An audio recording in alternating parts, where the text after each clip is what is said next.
magandang hapon. Hapon na nga ako nag-vlog. Parang may hangover pa tayo sa aming pag-ikot-ikot, kakahanap ng aming, para sa aming Christmas party. Akala nyo naman kung ano, kung ano talaga yung aming mga pang-exchange gift. Praktika lang guys, yung napili namin. So today is Wednesday. Happy Wednesday. Wala tayong vlog kahapon. Tuesday na vlog, wala akong vlog. Kasi nga, medyo na busy-busy. Late na ako nagising, siguro mga 10:45 na, kaya bakit sasabihin ko sa inyo kung bakit late ako nagising. Nahanapan ko baga ito lugar. Ayan, okay na tayo. Pero kung nakita nyo itong hawak ko, sasabihin ko sa inyo kung ano ito. Ngayon guys, sabihin ko muna sa inyo bakit late ako nagising. 11 na, magka-10:45 na ata. Kasi nagising ako 5:30. Kasi si Deepak, may lakad sila kaninang umaga pa. Punta sila ng Kushi. Tapos babalik sila before Christmas. Kasi nga, naghahabol sila before end of this year. Kasi since holiday na siya, dahil nga magpapasko na, may holiday siya. So after ng Pasko, wala na siyang holiday. Dahil tuloy-tuloy na yung kanilang work. So, kasi diba may ano sila, may competition sila na pataasan ng kuha ng mga rare na ibon. So, surprise ba? Hindi sila nag-share sa isa't isa kung saan sila pumupunta. Kumbaga may partner si Deepak, may mga partner din yung sa kanilang community. So, ayun guys, at sa by New Year, hindi, sa 22 yung kanilang finale sa Pukarayan. So, ngayon, ano guys, na-late ako nagising kasi nung umalis si Deepak, nagising na kami ni Johan, 5:30. Siyempre dahil sobrang lamig, nakaramdam kami agad ng gutom, maaga kami. So 6 o'clock, 6:30, nagluluto na ako ng breakfast namin ni Johan, pero may adobo na ako niluto kahapon. So yun ang inulam namin at nag-sunny-side up ako, sumaaga kami nakakain. Itong bata, sabi niya, nakabalik daw siya tulog 1 hour, pero ako, after namin kumain, natulog talaga ako guys. Kaya late ulit akong nagising, so okay lang. Tapos pagkagising, nagulat ako kasi nga nataranta ako dahil Wednesday ngayong basura. So na-prepare ko agad yung basura din. Naglinis ako lahat-lahat hanggang sa baba naglinis ako. So ngayon guys, inantay ko si Inday Nening dahil kami ay magkikita. Dahil ngayong saging niya, hindi pa niya nakuha dito or hindi ko pa naman naibigay sa kanya. By the way pala guys, ang sarap pala ng saging na ito. Dahil nilagay ko siya sa adobo, mas masarap pa siya sa saba. Masarap siya guys. So gagawa ako mamaya-maya ng turon. Pero bago yan, lalabas muna kami dahil bibili kami ni Inday Nening ng pang-gift wrap namin sa aming exchange gift. And then, baka inom kami ng sugar cane guys. Dito sa amin, inaya ko siya. So, okay na rin yung time niya dahil tapos na rin yung home chores and ako din. So, pwede na kaming lumabas and si Johan nandito dahil sila ni Johan, actually may tour yan sila for 3 days sa Kakani. Hindi siya sumama, hindi niya feel. So, hindi siya namin pinipilit ang papa niya. Kasi nga yung iba niya kaklase hindi rin sumama. So, ayun. At ito yung aking ganap for today. Tapos na ako maglinis and ito sinishare ko na lang sa inyo yung mga tira-tira kong mga ganap-ganap na kung ano man. And ito, sasabihin ko sa inyo. May napasukan kaming shop ni Inday Nening ako at ni Inday Corazon or Siskon SL Nepal, kung alala nyo, nag-ikot kami sa Divisoria. Dahil nagpapalit po kami nung binili nilang regalo sa biyanan ni Inday Nening. Isang shop lang yon ang may-ari, parang Indian siya. Pero hindi yun ukay-ukay ang binili nila doon. I think masasabi ko rin half ang mga binibenta nila is ukay-ukay and overruns yung sinabi nyo. Yes, anak? And then where is he? Sa Sinduli na? Ala, nasa Sinduli pala si Deepak. Ay, kailangan ko siyang pabili ng japri doon guys.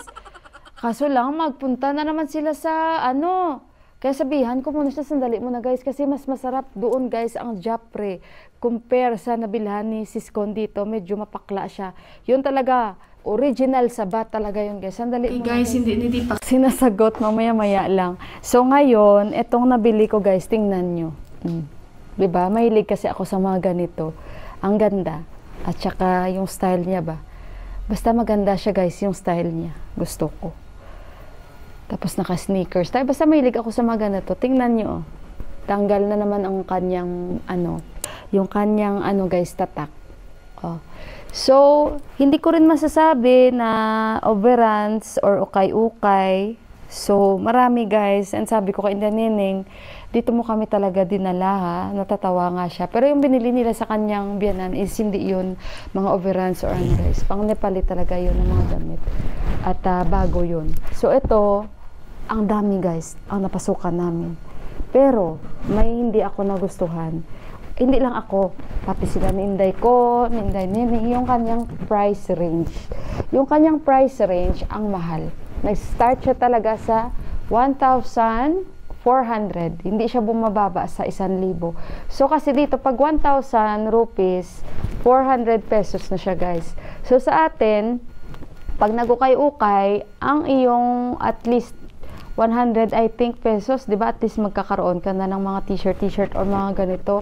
Tag 3 piraso or 2 piraso. Kung hindi ako nagkakamali, baka mali ako, i-correct nyo ako, guys.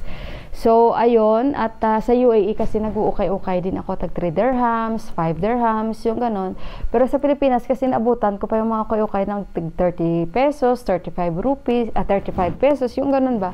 So, sa kanya, guys, halos masasabi kong ukay-ukay. Kasi bakit? Mayroon din siyang, ang dami guys, mga pambata. Sa kabilang shops, puro pambata. Tapos, syempre, nag-ukay-ukay din ako doon. Mayroon pang galing pang mga Emirates Airlines, yung mga freebies, pinagbibenta-binta nila, yung ganun ba. So, ang dami talaga, ukay-ukay talaga guys, ang dami, ang sarap mamili. Pero hindi ako nasisiyahan sa price range ni Buwa. Medyo matanda kasi yung Indian. Kasi nga, nasa 1,000. Kasi sabi ko pa sa kanya, kung kukuha ako 5, bibigyan mo ko ng discount. Tinuturo niya talaga sa akin yung kanyang price, yung kanyang presyo. At nagpaalam ako kung mag-video ako, hindi pwede mag-video doon. So, ayan, ito yung kanyang presyo, 1,300. Ayan, may mga presyo siya. Tapos, binigay niya ito sa akin, 1,150. Mahal. Mahal siya magbenta. So, ito na lang yung binili ko kasi gustong-gusto ko. And meron pa sana akong gusto doon, pero sabi ko, okay na. Sabi ko, doon na lang ako doon sa nabilhan ko kasi at least nagbibigay talaga sila discount. Pero siya, tas mukhang stricto pa. So, sabi ko, hindi na ako bibili dito sa kanya. Pero may mga nagustuhan sana ako doon. So, yun guys, ang kwento. At ito yung nabili ko sa paunang ikot namin. And wala sana yan sa plano. Pero anyhow, hindi naman tayo bumibili lagi ng damit natin. At ayun, antay-antayin lang natin si Inday Nining at lalabas tayo. And so, ayun guys. Basta, kita-kits na lang tayo sa labas. Baka nandyan na siya. So, let's go. Guys, nakabalik na kami. Mabilis na kami ni Inday Nining. Kasi kailangan niya ring bumalik dahil gagawa din siya ng pang-snacks nila. Kasi yung asawa niya nandoon sa kanilang bahay. Si Shanbay. Tapos yung kapatid ni Shanbay darating na. So, tamang-tama, binigay ko yung saging para maluto niya na guys. So, uminom lang kami ng madalian ng sugar cane. And then, ito pa yung mga natira kong lumpia wrapper guys. Pinaghahati ko noon, nasa freezer lang. So, I think okay pa siya. Kaya ito yung babalutin natin sa aking guys. Magtuturon ako. Ayan. So, kasi masarap pala itong saging guys, no? Sa totoo lang ba? Masarap pala siya. So, masaya na yun si Inday Nining. May pang snacks na sila. And itatry ko rin kung magustuhan ito ni Yunghan. At mag-inom ako ng tea. Kain si Yuhan ng Momo. Nag-order ako. Ako hindi ako kakain kasi nga dapat kakain kami sana. Kaso lang parang hindi ko rin trip na kumain ng ng Momo. So ito na lang yung kakainin ko, yung turon. Magturon tayo guys. Nag-YouTube ako. Pag after pala, prituhin ito. Prituhin din ulit pala ito sa sa butter. May butter din ako dyan, tamang-tama. Guys, hindi kayo nagkamali. Masarap talaga pala itong na ito, itong saging na ito. So, kaya parang naglaway ako. Tinatawagan ko si Deepak, hindi pa niya sinasagot kasi nandoon sila sa Sinduli. Dahil anuhin ko siya na i-reserve niya yung i-reserve niya yung taga lang, parang ang kapal. Okay na yung ganyan para hindi man nakakasawa kasi maliit lang ang wrapper ko. Sandali muna guys. Alam nyo guys, pinapainit ko na kasi yung ano ko, ang kalaha ko. Yung lutuan natin ito. So sayang din tong wrapper na to.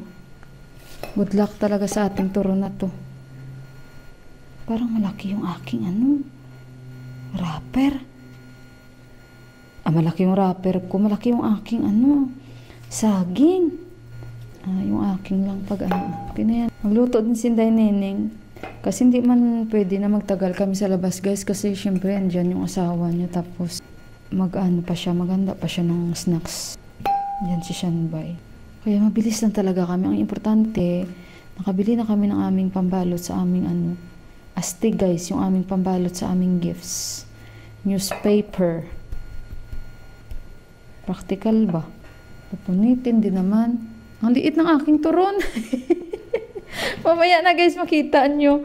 Diyos ko. Masaya kaya ako guys na nakakita na naman kami ng ukay-ukay na shop. Kaso lang, mahal si kuya magbenta-benta. Kailangan pa pala itong i-anuhin sa prito-prituhin sa butter na may asukal. Ayan, hiwa ulit tayo. Sandali yung aking ano. Ay! Lala, Diyos ko Lord, nag-ano na siya, nag-init-init. Patayin ko muna. Naglinis talaga ako dito ba guys. Alam nyo guys, itsura niya lang na parang ano siya, durog. Pero hindi siya durog sa loob. Masarap ito na saging.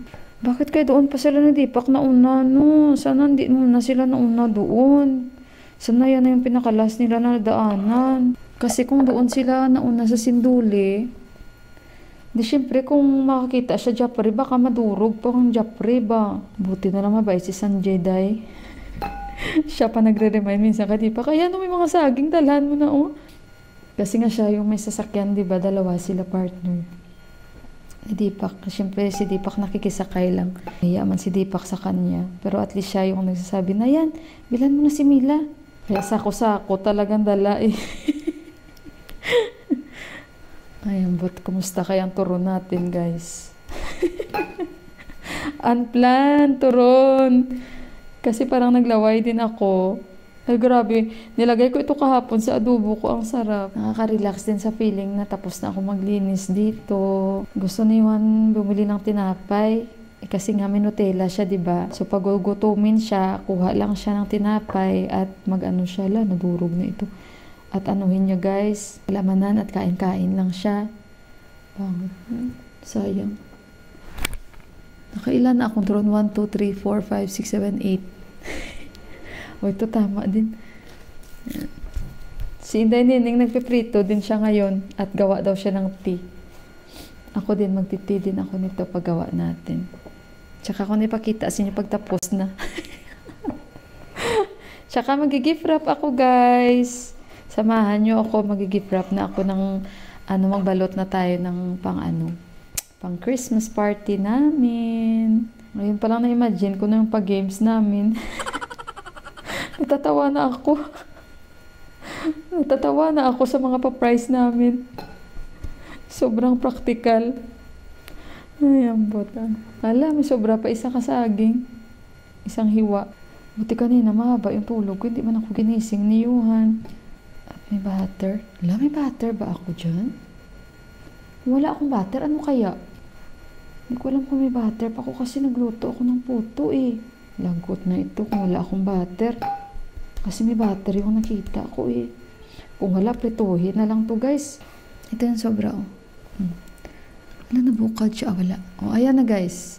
Diba? May turon na tayo. So guys, ayan may nakita ako sa YouTube na pag na golden brown daw ito lahat, pwede na daw sprinkle yung brown sugar. Wala akong brown sugar. May bigay si Ate Japan sa atin ng asukal. Yan na lang yung ilalagay ko until mag-caramelize siya konti. Pag lahat mag-brown na, tsaka ilagay ko yung guys, ating asukal. Sprinkle ko lang siya. At least nagamit ko pa yung lumpia wrapper ko. Okay guys, luto na. Yan si Yuhan kain siya, mumo. So sabi ko sa kanya, i-try niya rin. Try anak Juan. Nag-brown siya konti. You like it? Ayan, ang init. Mainit nga.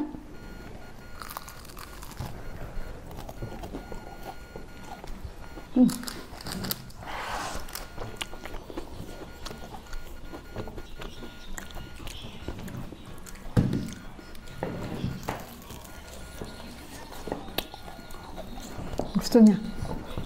Hawak. Sarap guys. Ito na yung tea natin. Muna ka.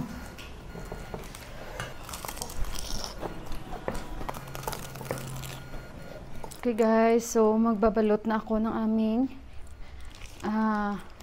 pag-gift. Hindi nyo naman siguro klaro, no? So yung makakuha nito. Practical ba guys? Practical. So, ang pagbalot namin, inano na lang namin sa newspaper. Kasi pupunitin lang din naman, and lalagyan lang namin siya ng ribbon. So, tayo ay magbalot. And, yung mga pag-giveaways namin, si Inday Neneng na ang bahala. At magdagdag na lang ako at saka si Siskon. Nag-share kami guys sa aming pag-giveaways. Giveaway? Yeah, we have. So, giveaway. huh? Giveaway.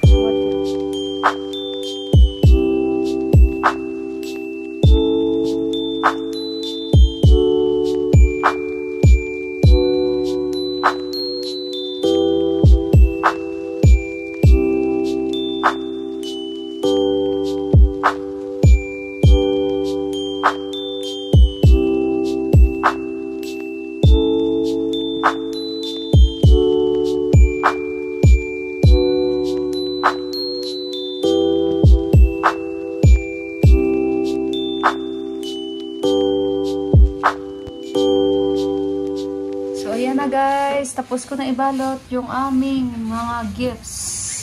So at least naka-ready na. Yan ay para kay Johan, kay Deepak at sa akin. So ayun guys, at abangan nyo na lang yung aming Christmas party. Simple lang yan guys, simple lang.